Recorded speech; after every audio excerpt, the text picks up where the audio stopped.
एक बहुत ही कमाल की किताब मैंने पढ़ी जिसका नाम है द पावर ऑफ नाउ। जो कुछ है वो अभी है, इस मोमेंट में है, right here right now. Eckhart Tolle ने इस किताब को लिखा है। उनकी कहानी अगर शुरू से शुरू करें तो अपनी लाइफ में बहुत परेशान रहते थे, डिप्रेस्ड रहते थे। जब 29 साल के थे तो अक्सर आधी रात में उनकी नींद टूट जाती थी। वो फील करते थे कि लाइफ बेकार है। उन्हें लगता था कि जीने का अब कोई मतलब ही नहीं है। एक रात गहरी उदासी में उन्होंने सोचा कि अब सब कुछ छोड़कर कहीं खो जाना चाहता हूं। लेकिन अगले दिन सुबह जब उनकी नींद खुली तो उन्होंने विंडो से बाहर एक छोटी सी चिड़िया की चहचहाट को सुना, सूरज की रोशनी को महसूस किया। इस एक्सपीरियंस ने उनकी लाइफ को बदल दिया। वो छोटे छोटे मोमेंट्स में हैप्पीनेस ढूंढने लगे, जैसे पेड़, हवा, सूरज की रोशनी। जब उनसे लोग बात करते और पूछते कि आपकी हैप्पीनेस का सीक्रेट क्या है, तो वो कहते कि हैप्पीनेस तुम्हारे अंदर है, बस तुम्हारे दिमाग में बहुत शोर है जो तुम्हें इसे महसूस नहीं करने देता। वो फील करने लगे कि उनकी बातें अब किसी स्पिरिचुअल टीचर की तरह होने लगी। वो कहते कि अपने मानसिक शोर को शांत करना और प्रेजेंट मोमेंट में जीना ही हैप्पीनेस का सही रास्ता है। अगर मैंने अपनी लाइफ में हैप्पीनेस पाली तो आप भी इसे पा सकते हैं, आप भी उस शांति को पा सकते हैं। द पावर ऑफ नाउ किताब के उन 10 चैप्टर्स की बात करूं उससे पहले स्वागत करता हूं मैं आरजे कार्तिक। लर्निंग सीरीज में सीखोगे नहीं तो जीतोगे कैसे, इस किताब के बारे में और डिटेल में बात करें उससे पहले कहानी सुनाता हूं। एक बार एक भिखारी था जो पिछले 30 सालों से एक साइड वॉक पर बैठा रहता था। एक दिन एक अजनबी वहां से गुजर रहा था तो भिखारी ने अपनी बेसबॉल की जो कैप थी उसके सामने रख दी और पूछा सर क्या कुछ पैसे मिलेंगे। उस स्ट्रेंजर ने जवाब दिया कि मेरे पास में पैसे नहीं है। फिर उसने देखा कि भिखारी एक पुराने से बॉक्स पर बैठा हुआ था तो उसने पूछा भाई ये क्या है। तो भिखारी ने कहा एक पुराना बक्सा है, काफी टाइम से यहाँ पड़ा, इसी पर आकर के बैठ जाता हूँ। उस स्ट्रेंजर ने फिर पूछा कि क्या आपने कभी इसे खोल करके देखा। भिखारी ने कहा इसमें खोलकर देखने वाली क्या बात है, इतना पुराना बक्सा है, क्या मिलेगा इसके अंदर। अजनबी ने 2-3 बार फोर्स किया कि नहीं एक बार देखो तो सही। पुराना बक्सा था, बड़ी मुश्किल से खुला। भिखारी ने जब उसे खोला तो चौंक गया। उस बॉक्स में सोना भरा हुआ था, गोल्ड से भरा हुआ था, जिस पर आकर के भिखारी रोज बैठ जाता था और भीख मांगा करता था। ये कहानी पता है क्या बताती है कि हम भी वैसे ही बाहर की दुनिया में खुशी तलाश रहे हैं, सुख तलाश रहे हैं, कभी अंदर नहीं तलाशते। हमेशा बाहर से प्यार की, खुशियों की उम्मीद लगा के बैठे होते हैं। असली खजाना हमारे अंदर। असली खजाना क्या है? वो है अपने भीतर की शांति को महसूस करना। और ये किताब इसी बारे में बताती है। अपने असली स्वभाव को स्वीकारना, अपने प्रेजेंट को जीना और बिना पछताए, बिना फ्यूचर की टेंशन लिए आज में, इस मोमेंट में, now, the power of now को समझना। एक बार अगर आपने ये खजाना पा लिया तो बाहर की चमक धमक आपको ज्यादा परेशान नहीं करेगी। आप अपने अंदर ही इतने मस्त हो जाएंगे कि आपको बाहर की दुनिया भी अच्छी लगने लगेगी। आप समझ जाएंगे कि जो कुछ है वो अंदर है, जो कुछ है वो अभी है, इस मोमेंट में। तो आइए बात करते हैं उन 10 चैप्टर्स की, उन 10 चैप्टर्स की जो एकार्ट टॉली की किताब हमें बताती है। Eckhart Tolle the power of now एक बहुत ही फेमस स्पिरिचुअल बुक जो है, उनकी किताब है जिसमें कि दुनिया भर में मिलियंस ऑफ लोगों की लाइफ को इस किताब ने ट्रांसफॉर्म किया है। ये बुक हमें प्रेजेंट मोमेंट में जीना, इनर पीस और स्पिरिचुअल अवेकनिंग का जो एक्सपीरियंस है वो देती है। और ये किताब एक प्रैक्टिकल गाइड। एकार्ट टॉली ने अपनी पर्सनल स्ट्रगल से ये सब सीखा है और एक दिन उन्हें रियलाइजेशन मिली कि पीस सिर्फ प्रेजेंट मोमेंट में ही मिल सकती है। तो पहला चैप्टर है you are not your mind. आपका माइंड और बॉडी अलग अलग है। इस चैप्टर में टॉली बताते हैं कि हम अपने माइंड से अपनी आइडेंटिटी नहीं जोड़ते। हमारे थॉट्स और मेमोरीज हमेशा हमें पास्ट या फ्यूचर में बांधे रखते हैं, लेकिन हम अपने असली एसेंस को समझकर प्रेजेंट में जीने की पावर पा सकते हैं। माइंड ही हमारे पेन का सोर्स है और जब हम अपने माइंड को कंट्रोल करते हैं और प्रेजेंट पर ध्यान देते हैं तो पेन रिड्यूस होता है। You can easily control your mind, ये पहला चैप्टर सिखाता है। दूसरा चैप्टर इस किताब का है consciousness, the way out of pain. दर्द से निकलने का रास्ता क्या है?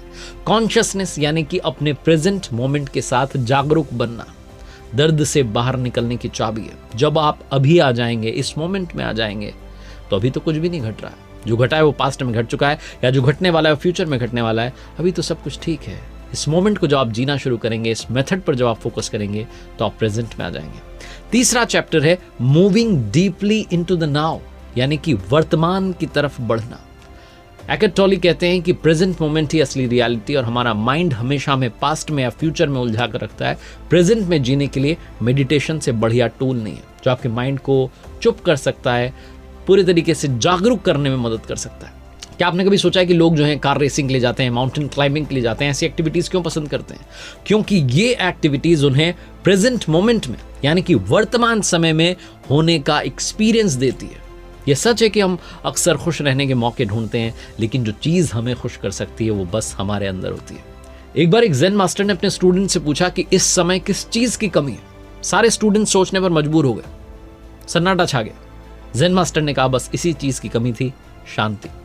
जब आप शोर में भागदौड़ के बीच में होते हैं तो सुकून नहीं मिलता, लेकिन ये शांति हमें कहीं भी मिल सकती है, बशर्ते आप उसे फील करने के लिए तैयार हो।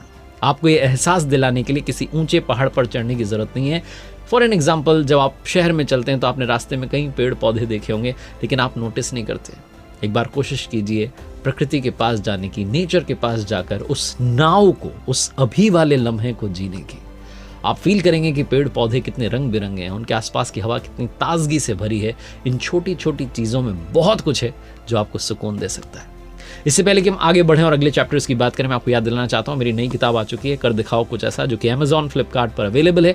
आप अभी के अभी ऑर्डर कर सकते हैं, लिंक आपको डिस्क्रिप्शन में मिल जाएगा। आपके पास वाले बुक स्टोर पर भी आपको ये किताब मिल जाएगी। उम्मीद है कि आपको पसंद आएगी। और साथ ही मेरे कोर्सेज हैं www.rjkarthik.in, इस वेबसाइट पर।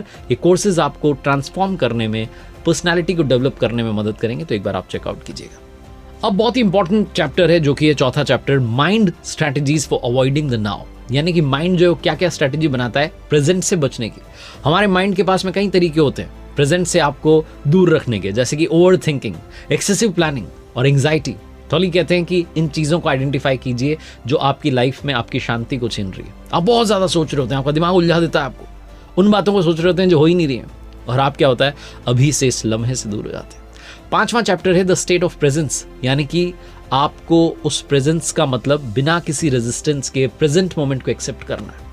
आप अपनी श्वास, अपने बॉडी सेंसेशंस पर ध्यान दें, प्रेजेंट मोमेंट में अपनी प्रेजेंस को फील करें और शांति को एक्सपीरियंस करना शुरू करें। सिक्स्थ चैप्टर इस किताब का है द इनर बॉडी, जो अंदर का शरीर है।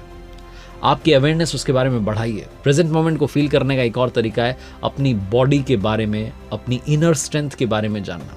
आप स्ट्रेस या चैलेंजिंग सिचुएशंस में भी ग्राउंडेड रह पाएंगे अगर आपने अपने अंदर झांकना शुरू किया, स्वयं को पहचानना शुरू किया। अब बात करते हैं सेवंथ चैप्टर की, जो कि है पोर्टल्स इनटू द अनमैनिफेस्टेड, यानी कि दर्द से बाहर का रास्ता। एकर्ट टॉली कहते हैं कि नेचर, आर्ट और म्यूजिक, ये जो चीजें हैं, आपको प्योर कॉन्शियसनेस तक ले जा सकती है। जब आप अपने अनकॉन्शियस पैटर्न्स को समझ जाएं, उन्हें रिलीज करें, तब आप अपने रियल एसेंस को टच कर सकते हैं। 8th चैप्टर इस किताब का है एनलाइटन रिलेशनशिप। रियल लव जो है आपको तभी फील होगा जब आप अपने आप को प्रेजेंट मोमेंट में लेकर आएंगे। कई बार आप रिलेशनशिप्स में नोटिस करते हैं कि आप किसी से मिलने तो चले जाते हैं, अपने पार्टनर के साथ टाइम स्पेंड तो करने जाते हैं, लेकिन वहां भी आप उस लम्हे में नहीं होते। आपका दिमाग कहीं और घूम रहा होता है और आप किसी के साथ होकर के भी उसके साथ नहीं होते। तो थोड़ा सा इससे बाहर निकलिए। 9th चैप्टर है beyond happiness and unhappiness, there is peace. True happiness जो है वो फिजिकल नीड से नहीं बल्कि इनर पीस से आती है। आप अपने प्रेजेंट मोमेंट को एक्सेप्ट करें, हैप्पीनेस और सैडनेस के बियॉन्ड जो ट्रू पीस है उसे एक्सपीरियंस करना शुरू करें। और आखिरी चैप्टर इस किताब का है द मीनिंग ऑफ सरेंडर, यानी कि समर्पण का अर्थ। इसका मतलब है अपनी ईगो को रिलीज कीजिए, प्रेजेंट मोमेंट को बिना किसी रेजिस्टेंस के एक्सेप्ट कीजिए। एकर्ट टॉली कहते हैं कि एक एक्टिव और पावरफुल प्रोसेस है जो आपको डीपर पीस और फ्रीडम का एक्सपीरियंस देगी, उसमें मदद करेगी। The power of now, it's a transformational book जो आपको अपनी लाइफ में प्रेजेंट मोमेंट की पावर को समझने और उसे फुली एम्ब्रेस करने की सीख देती है। जो एकर्ट टॉली हैं इस किताब के लेखक, वो अपनी टीचिंग्स के जरिए हमें सिखा रहे हैं कि कैसे अपने माइंड को कंट्रोल करें, पास्ट और फ्यूचर के चक्कर से बाहर निकलें, ना बीते हुए कल में रहें, ना आने वाले कल में रहें, इस पल में रहें और अपनी इनर पीस को एक्सपीरियंस करना शुरू करें। किताब सिखाती है कि सच्ची खुशी और शांति जो है वो इस लम्हे में है, इसी लम्हे में है और इसी लम्हे में। क्योंकि क्या पता कल हो ना हो, जो जीना है वो आज में है। आज को जीना शुरू कीजिए, इस लम्हे को जीना शुरू कीजिए, खुश रहना शुरू कीजिए, ओवर थिंकिंग से दूर रहना शुरू कीजिए। आरजे कार्तिक एक बार फिर से आपको याद दिलाएगा वही मंत्र जो मैं बार बार कहता हूँ, ऊपर वाले के आशीर्वाद के साथ, अपनी मेहनत के साथ, अपनों के प्यार के साथ कर दिखाओ कुछ ऐसा कि दुनिया करना चाहे आपके जैसा।